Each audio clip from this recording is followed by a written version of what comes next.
अस्सलाम वालेकुम। आज मैं आप लोगों को इंग्लिश ग्रामर का टॉपिक करवाऊंगी होमोग्राफ्स। अब इस टॉपिक के अंदर हम सीखेंगे होमोग्राफ्स होते क्या, उसकी 2 बेसिक टाइप्स सीखेंगे। इस फुल वीडियो में आज मैं आपको ये चीज़ें सिखाऊंगी। अब होमोग्राफ्स होते क्या हैं? Is a group of words that are spelled the same but different in meaning. मतलब कि जो होमोग्राफ्स होते हैं वो होते हैं ग्रुप ऑफ वर्ड्स हैं जो स्पेल भी सेम होते हैं बट उनके मीनिंग्स जो होते हैं वो डिफरेंट होते हैं। इसकी 2 बेसिक टाइप्स होती हैं, होमोनियम्स और हाइड्रोनियम्स। होमोनियम्स जो होते हैं वो प्रोनाउंस होते हैं सेम, और जो हाइड्रोनियम्स होते हैं वो डिफरेंट प्रोनाउंसिएशंस होते हैं। ठीक है, आज मैं आप लोगों को थोड़ी सी इसकी ब्लैंक्स एग्जांपल्स करवा देती हूँ। ये फर्स्ट एग्जांपल है हमारे पास, वुड और would you like to come our house tonight. ठीक है, अब जो ये वुड और वुड है ये प्रोनाउंस हो रहे हैं सेम, तो ये होमोनियम्स है। मगर अभी अगर हम देखें तो वुड जो है ये लकड़ी को कहते हैं, और वुड जो होता है ये एज अ परमिशन यूज़ होता है, या फिर हम किसी को के लिए रिक्वेस्ट करने के लिए भी यूज़ करते हैं। तो ये वुड फिर तो ये वाला वुड जो इसमें है वो ये सही है। तो would you like to come over to our house tonight, तो ये वाला जो वुड है ये यहाँ पर यूज़ होगा, क्योंकि आप अगर इनको एग्जाम्पल्स को देखेंगे तभी आपको समझ आएंगे। और होमोग्राफ्स को करने के लिए आपको फर्स्ट उनके मीनिंग्स देखने होंगे। फिर हमारे पास सेकंड एग्जांपल है। सेकंड एग्जांपल है the bumble bee bust around me. अब बम्बल बी होती है शहद की मक्खी। अब वो हमारे राउंड ले रही थी, तो अब बम्बल बी है, तो अब जो ये वाला बी है इसका मीनिंग चेंज होता है। और इस वाली ये वाला बी है इसको हम मतलब कि हनी बी के लिए यूज़ करते हैं। तो ये वाला जो बी है ये आ जाएगा, ये है हमारा सही, तो ये वाली हमारे होमोनियम्स आ जाएंगे।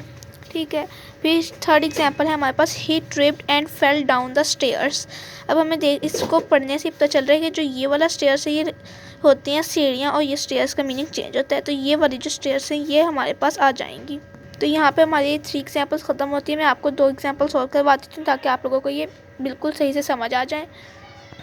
अब ये एग्जाम्पल है, ही सा a big brown bear running through the forest. अब उसने देखा एक ब्राउन बड़ा सा बियर जो भाग रहा था फॉरेस्ट के अंदर। अब इसके अंदर अगर हम देखें तो ये बिग बेयर का मतलब चेंज होता है बियर जो रनिंग कर रहा था फॉरेस्ट के अंदर। तो हमें देखने से पता चला कि फॉरेस्ट की एक तो बात हो रही है, ऊपर से हमें पता चला कि 2 मीनिंग से चेंज है, ये मीनिंग्स ही चेंज है। तो ये वाला जो बियर है ये हमारे पास आ जाएगा, तो ये हमारे पास होमोनियम आ जाएगा। तो ये इस तरह से आपको करना होगा, आपको इनके वर्ड्स मीनिंग देखने होंगे कि इस जैसा कि हमने वुड और वुड को देखा तो वुड का मीनिंग चेंज था और वुड का मीनिंग चेंज था, तो फिर हमें पता चला कि ये वाला वुड आएगा। इसी तरह जब हमने बम्बल बी को देखा तो बी है, इसका मीनिंग चेंज होता है, इसका मीनिंग चेंज होता है। बी हम हनी बी को कहते हैं, तो द बम्बल बी बस्ट। अब बस्ट से भी हमें पता चल रहा है कि ये वाला ही बी आएगा। ठीक है, तो इस तरह से आपने इसको देखना है और फिर इसको अंडरस्टैंड करना, तो आपके लिए बहुत ईजी हो जाएंगे। कोई मुश्किल चीज़ नहीं है, आपको बस अंडरस्टैंड करना होगा। लास्ट 2 एग्जांपल्स देख लेते हैं। माई assignment is due next day. अब जो ये वाला ड्यू होता है और इस वाले ड्यू में, अब ये ड्यू शबनम को कहते हैं और ये ड्यू कहते हैं कि डेट ख़त्म हो रही है। जिस तरह से ना कि ड्यू डेट, जैसे अब आपको फ़ी वाउचर मिलते तो इसकी ड्यू डेट इतनी है, तो फिर हम ये वाला ड्यू यूज़ करते हैं। तो इसी तरह यहाँ पे माई assignment is due next day. अगर हम देखें तो ये हमारे पास यही वाला ड्यू सेट हो रहा है सेंटेंस के अंदर, तो हम और इन दोनों के वैसे भी मीनिंग भी चेंज है, तो आपने ये चीज़ देखनी और फिर हमने इसको टिक कर देना है। ये हमारे पास आ गई होमोनियम्स। अब हम ये वाला देखते हैं example, the morning due looks beautiful on the leaves. अब ये दोनों आपको इसलिए दी ताकि आपको मतलब कि अंडरस्टैंड हो जाए सही से, और थोड़ी सी कंफ्यूज करने के लिए भी मैंने लिखे थे।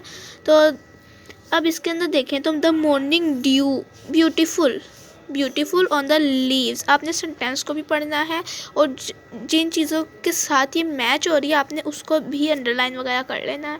तो हमें पता चल रहा है कि the morning due beautiful on the leaves की बात हो रही है, तो फिर कौन सा ड्यू आएगा? ये ड्यू आएगा, तो हमारे पास ये वाला टिक हो जाएगा।